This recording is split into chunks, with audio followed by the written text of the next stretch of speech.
Beauty vanishes, virtue is lasting. Tragic story of Mary Ann Beven, world's ugliest woman.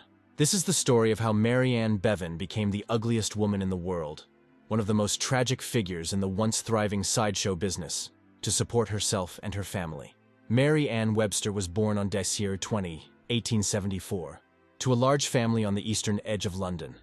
Throughout her childhood, she was no different than her siblings. She looked much the same as any other young woman of the time, and was even considered attractive. And she eventually qualified as a nurse in 1894, before marrying Thomas Beven, a farmer from the county of Kent, in 1903. The Bevens settled into a happy, fruitful life, and the marriage produced 2 sons and 2 daughters, all healthy. Sadly, Thomas died suddenly in 1914, leaving Mary with 4 children to support on her small income. Not long after the loss of her husband, she began to show signs of acromegaly, a disorder marked by the overproduction of growth hormones in the pituitary glands. Acromegaly is one of the rarer pituitary conditions, and today it can be treated if detected early enough. However, under the limitations of early 20th century medicine, Beven had no way of treating or preventing the condition, and she soon found her features changing beyond recognition. As a result of her condition, Beven's otherwise normal hands and feet grew out of all proportion.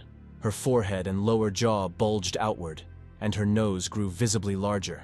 Her changing looks made it difficult to find and keep work, and she resorted to odd jobs to provide for her family. The rare condition left her permanently disfigured.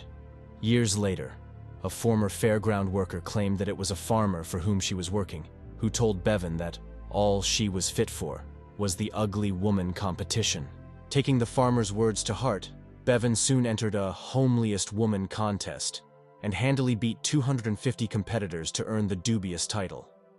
Her victory brought her to the attention of sideshow owners, and since her doctor assured her that her condition would only grow worse, she decided to capitalize on it for the sake of her children. Soon, she had regular work in a traveling fair, appearing at fairgrounds throughout the British Isles. In 1920, Beven answered an advertisement in a London newspaper reading, "Wanted ugliest woman. Nothing repulsive, maimed or disfigured. Good pay guaranteed, and long engagement for successful applicant. Send recent photograph." The ad had been placed by a British agent for Barnum and Bailey's circus, who found that she had what may sound like a paradox, the face of an ugly woman that was not unpleasant.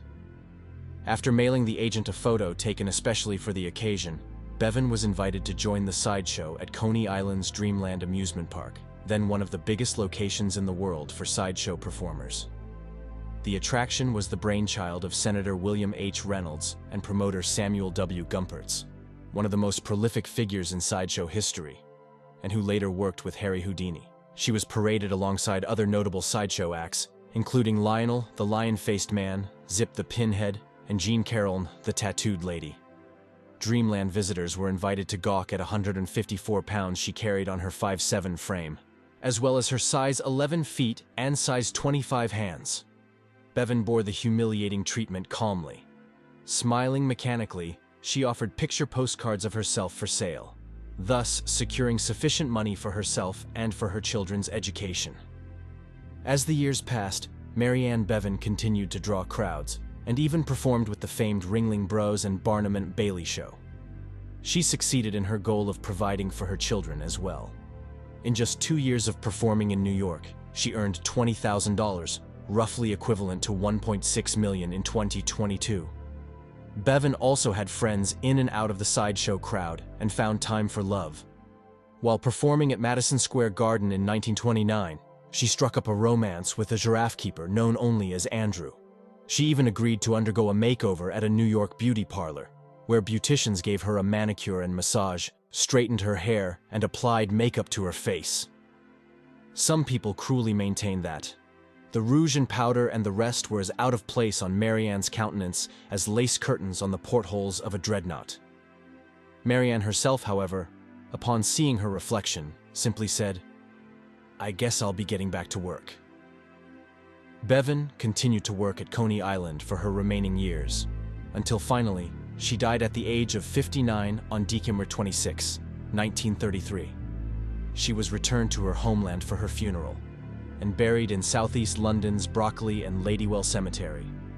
For years, Marianne Beven remained an obscure memory known only to aficionados of sideshow history until, in the early 2000s, her image was mockingly used on a Hallmark card.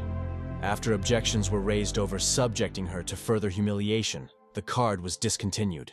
Thank you for watching. If you liked the video, do not forget to subscribe and press the like button to receive all new updates.